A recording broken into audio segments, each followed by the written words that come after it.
प्यारे बच्चों, आज हम लोग देखेंगे कि जो मैट्रिक परीक्षा होने वाली है 2021 में 17 फरवरी से, उसमें एक सबसे महत्वपूर्ण विषय है जो 100 नंबर के लिए है, वो है भाषा का विषय और वो हिंदी है। वैसे आज जिसकी चर्चा हो रही है तो कुछ बच्चे ये सोच रहे होंगे कि संभवतः यह हिंदी है या फिर अहिंदी है, मतलब जो उर्दू या बांग्ला या अन्य भाषा जो उनकी मातृभाषा है उसको अगर वो पढ़ते हैं तो उसके अलावा उनके साथ जो एक हिंदी होती है, क्या उनका पैटर्न अलग होगा। तो आज इन सभी बातों को लेकर के मैं आया हूँ। चूँकि 2021 में जो है क्वेश्चन का पैटर्न बदल दिया गया है और बच्चे में कुछ कन्फ्यूजन है, इन्हीं कन्फ्यूजनों को दूर करने के लिए आज मैं आप लोगों के बीच इस विषय को लेकर के आया हूँ। सबसे पहले हम लोग जानेंगे कि हिंदी वो उर्दू वाले बच्चे हों जो उर्दू भाषी हैं, या बांग्ला भाषी हैं, या अन्य क्षेत्रीय भाषा का जो लिए हैं वो, या फिर जो जिनकी मातृभाषा ही हिंदी है वो, उन सब के लिए जो पैटर्न है वो सब कुछ बराबर है। इसमें कोई फ़र्क नहीं होगा, बल्कि उनका सिलेबस अलग अलग है, उनकी किताबें अलग अलग है, वो अंतर आएगा, लेकिन क्वेश्चन पूछने का जो प्रक्रिया है वो सेम होगा। तो हम लोग चलते हैं। ये हिंदी है क्लास 10वीं कक्षा के लिए। यहाँ पर आप लोगों से पूछा जाएगा कुल 106 प्रश्न, जो 100 + 6 के पैटर्न में होगा। 100 प्रश्न का मतलब हो गया कि 100 वस्तुनिष्ठ प्रश्न होंगे, अर्थात ऑब्जेक्टिव टाइप के होंगे, जिसके 4 ऑप्शन होंगे, 4 में से कोई 3 सही होगा और 4 में से कोई 3 गलत होगा और 1 सही होगा, जिसको आपको जो है OMR शीट में भरना होगा। तो यहाँ पर है ऑब्जेक्टिव टाइप के 100 प्रश्न, जिसमें आपको आंसर करना है 50, कोई भी 50 प्रश्न का, जिसके लिए प्रत्येक के लिए 1 मार्क्स दिए जाएंगे और आप लोगों को कुल 50 अंक वहाँ से अर्जित कर सकते हैं। इसके बाद अगर हम लोग डिस्क्रिप्टिव की बात करें, यानी कि विवरणात्मक प्रश्न का, कि जिसमें हम लोगों को कॉपी में बाकायदा लिखना होगा, तो वो आप लोगों को 6 प्रश्न रहेंगे। ये 6 इनके टाइप हैं। टाइप ये है कि गद्यांश 2 है। पहला क्वेश्चन भी आपको गद्यांश के रूप में रहेंगे, दूसरा प्रश्न भी गद्यांश के रूप में।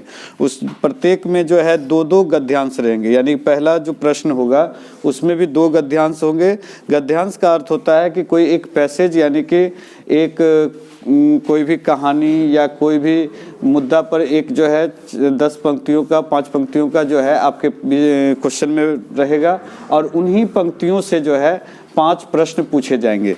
तो 5 प्रश्न के लिए प्रत्येक के लिए 2 नंबर निर्धारित किए हुए हैं, तो कुल मिलाकर के आपको 10 नंबर मिल रहे हैं। इसी प्रकार गद्यांश अगर दूसरा में भी वही होगा कि 2 गद्यांश पूछे जाएंगे, उसमें से किसी एक का आपको जवाब देना है और प्रत्येक में फिर 5 प्रश्न रहेंगे और उनके लिए आपको फिर 10 नंबर मिलेंगे। अब हम लोग बात करते हैं तीसरा प्रश्न, जो कि निबंध है। निबंध का जो है कुछ लोग लेख कहते हैं या फिर अंग्रेजी में ऐसे कहते हैं। तो निबंध का अर्थ होता है कि किसी एक विषय वस्तु पर जो है अपने बातों को रखना, और बातों को सिर्फ अपनी ही बातों को नहीं, उसकी जो वास्तविकता है, उसके जो तथ्य हैं उसको रखना। जैसे कि अगर दुर्गा पूजा पे हो या ईद पे हो या फिर अनुशासन पे हो या विज्ञान के वरदान या अभिशाप हो, इस तरह के जो है आपको टॉपिक मिलेंगे। उसमें आपको जो है अपने विचार को और वास्तविकता को समाहित करना है। ये निबंध जो है आपको 5 पूछे जाएंगे, 5 में से किसी एक का जवाब देना है और उसके लिए आपको कुल 10 नंबर मिलेंगे।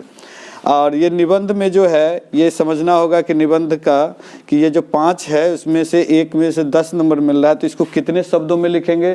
तो इसको 200 से 300 शब्दों में आपको निर्देश दिया गया है कि 200 से 300 शब्दों में लिखना है। अब मैं फिर इस विषय को बताऊं कि 200 से 300 शब्द कितने होंगे, तो कुछ बच्चे भ्रमित हो जाते हैं कि इसको कई पेज में लिखना है, 4 पेज में, 5 पेज में, क्या। तो मैं बता दूं कि आप अगर ढंग से लिखेंगे, तरीके से लिखेंगे, जिसमें जो है एक सामान्य जो लेखनी होता है उसके माध्यम से, तो आप जानेंगे कि उसमें 2 पेज से 2.5 पेज में आपके वो लेख हो जाएंगे। 2 पेज का अर्थ ये हो गया कि मैं आपको एक दिखा देता हूँ कि जैसे इस बच्चे ने जो है ये 1 पेज में लिखा है और यही पेज के बाद इस पेज में अगर आ जाता है तो ये 2 पेज में इनके 200 से 300 शब्द आ जाएंगे।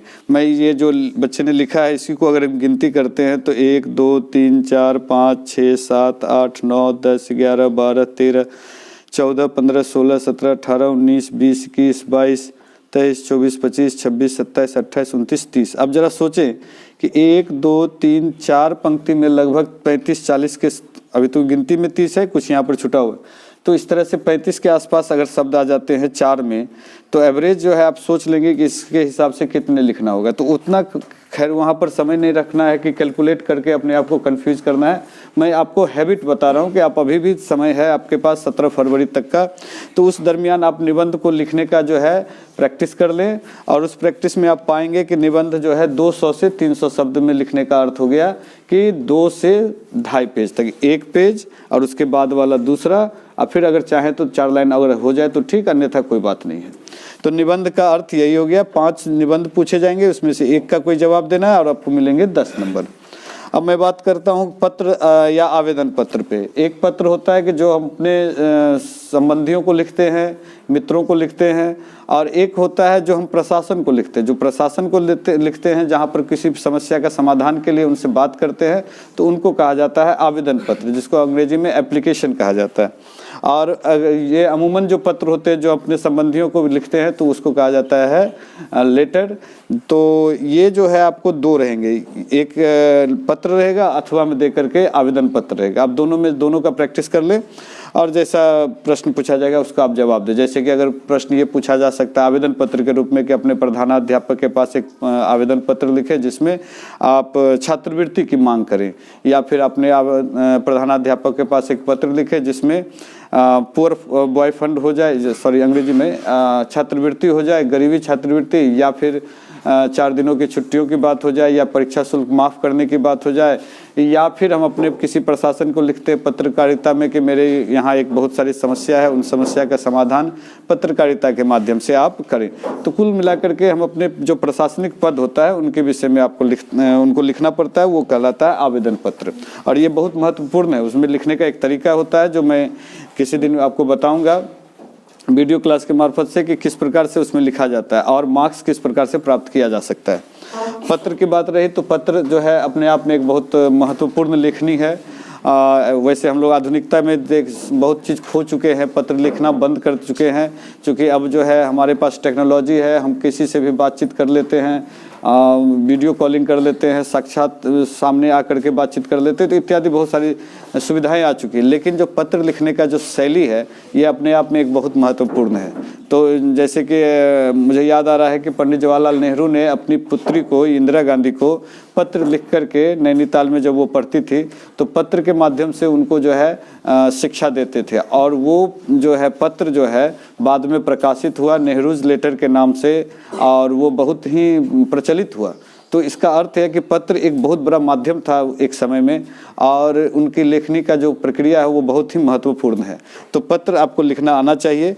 और आप अमूमन देखेंगे गांव घर में जो है जब किसी लड़कियों का जो है विवाह तय होता है तो उसमें जो है जो वर पक्ष से वधु पक्ष को देखने आते हैं, तो हमारी ये प्रचलन है। जरूरी नहीं कि ये सही है और मैं इस विषय को नहीं मानता कि ये सही होगी, लेकिन फिर भी जो प्रक्रिया चलती है उसमें क्या होता है कि बच्चों को, लड़कियों को पत्र लिखने के लिए कहा जाता है कि आप एक पत्र लिखें ताकि उनके हैंडराइटिंग और उनके जो जीवन शैली है उनको जो है अध्ययन किया जा सकते।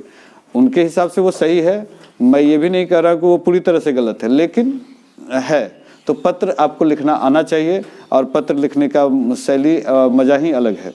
मैं तो कहता हूं कि अगर आप चाहें तो अभी भी इस आधुनिक युग में भी अपने किसी परिजन को एक पत्र के माध्यम से कोई चीज़ का सूचना लें और दें। मैं ये सिर्फ एक मतलब क्या कहा जाए, पत्र लिखने की शैली को डेवलप करने के लिए कह रहा हूँ। ये नहीं कह रहा हूँ कि वो आप सूचना उसी प्रकार से लें। मैं ये नहीं कह रहा हूँ कि आप बैक हो जाएं, आप आधुनिकता को छोड़ दें, टेक्नोलॉजी का इस्तेमाल ना करें, लेकिन पत्र लिखने की शैली जरूर बनाएं। तो पत्र लिखने में आपको मिलेंगे, दोनों में से कोई एक का जवाब देना है आपको, उसके लिए मिलेंगे आपको 5 नंबर। एक प्रश्न का जवाब देना है 5 नंबर। अब मैं बात करता हूँ लघुत्तरीय का। लघुत्तरीय मतलब हो गया कि जिनके उत्तर जो है 20 से 30 शब्दों में आपको देना है। तो 20 से 30 शब्द मैंने बताया, अभी मैंने गिन करके बताया कि 4 से 5 पंक्तियाँ, पहली, दूसरी, तीसरी, चौथी बहुत हो गया, या फिर 5वीं बहुत। तो 4 से 5 पंक्तियों में सामान्य लेखनी लिखेंगे तो वो आपको इसका उत्तर हो जाएगा लघु उत्तरीय का, जिसमें 10 प्रश्न पूछे जाएंगे। 10 में से किसी 5 प्रश्नों का जवाब देना है, प्रत्येक के लिए फिर 2 नंबर है और कुल 10 नंबर हो जाएगा। इसके बाद बात करते हैं दीर्घ उत्तरीय प्रश्न का। दीर्घ उत्तरीय प्रश्न में क्या रहेगा, तो सप्रसंग व्याख्या भी रह सकता है। जैसे किसी कविता का 4 पंक्ति दे करके आपसे पूछा जाएगा कि इनकी आप व्याख्या करें, या फिर किसी लेखनी का, कहानी का या निबंध जो आपके पाठ्य पुस्तक में है उसको लेकर के दिया जाएगा और आपको कहा जाएगा कि इसके विषय में आप लिखें। तो उसमें जो है उसको दीर्घ उत्तरीय की श्रेणी में हम रख सकते हैं। तो दीर्घ उत्तरीय में आपको 2 रहेंगे अथवा दे करके उसमें से किसी एक का जवाब देना है और उसके लिए 5 नंबर निर्धारित हैं। तो कुल मिलाकर के अगर हम लोग इस मार्क्स को जोड़ेंगे तो 10, 20, 30, 5 35, 10 45 और 5 50, तो कुल मिलाकर के डिस्क्रिप्टिव में 50। जैसे मैंने कि यहाँ पर लिखा भी है कि कुल मार्क्स यानी फुल मार्क्स जो है 100 होंगे, जो कि प्लस 50 ऑब्जेक्टिव से आपको लाना है और 50 डिस्क्रिप्टिव से लाना है, और इस तरह से 100% हम लोग हैंडल कर सकते हैं। रहा बात मार्क्स उठाने का, तो लेखनी की शैली जितनी अच्छी होगी आपको उतना ही अच्छा मार्क्स आ सकता है, और ऑब्जेक्टिव तो आपको जो है निश्चित रूप से मार्क्स बढ़ा देगा। अगर आप जरा सोचेंगे, ढंग से अध्ययन करेंगे तो आपको 50 में 50 मार्क्स आ सकता है। इसमें भी मैं थोड़ा सा डिस्क्रिप्शन कर दूं कि ग्रामर रहेगा। ग्रामर लगभग जो है 40 से 50% के आसपास रहेगा। उसकी कोई लिमिट नहीं किया गया है, लेकिन 40 से 50% आपको जो है ग्रामर से है। रेस्ट जो है आपको, या कभी कभी तो ऐसा भी देखा गया कि 20% 30% में भी ग्रामर को समेट दिया गया है। खैर, लेकिन रेस्ट जो है आपको पाठ्य पुस्तक से रहेगा। पाठ्य पुस्तक में क्या रहेगा, तो आप जो कथाकार हैं उनका नाम, उनकी रचनाओं का नाम जरूर याद कर लें। जो कविताएं लिखे हैं तो कविवर का नाम और उनकी लेखनी जो कविताएं हैं उनके नाम को याद कर लें, और वो आपको निश्चित रूप से पूछा जाएगा। तो आप इस सिलेबस को मेरे ख्याल से आप समझ गए, इस प्रक्रिया को आप समझ गए होंगे। इन प्रक्रिया को अपना करके आप निश्चित रूप से मार्क्स को बेहतर से बेहतर कर सकते हैं। तो हम लोग नेक्स्ट वीडियो में मिलेंगे, जिसमें आपको मैं बताऊंगा कि हिंदी में जो 10वीं कक्षा का है उसका क्या प्रश्न संभावित है, अर्थात सजेशन आपको मैं दूंगा। और अगर कोई प्रश्न आपको कन्फ्यूजन लगे तो आप जो है कमेंट बॉक्स में जाकर के उस प्रश्न के बारे में पूछेंगे, तो मैं उसका उत्तर फिर आपको दूंगा। तो आज के लिए इतना ही। बहुत बहुत धन्यवाद।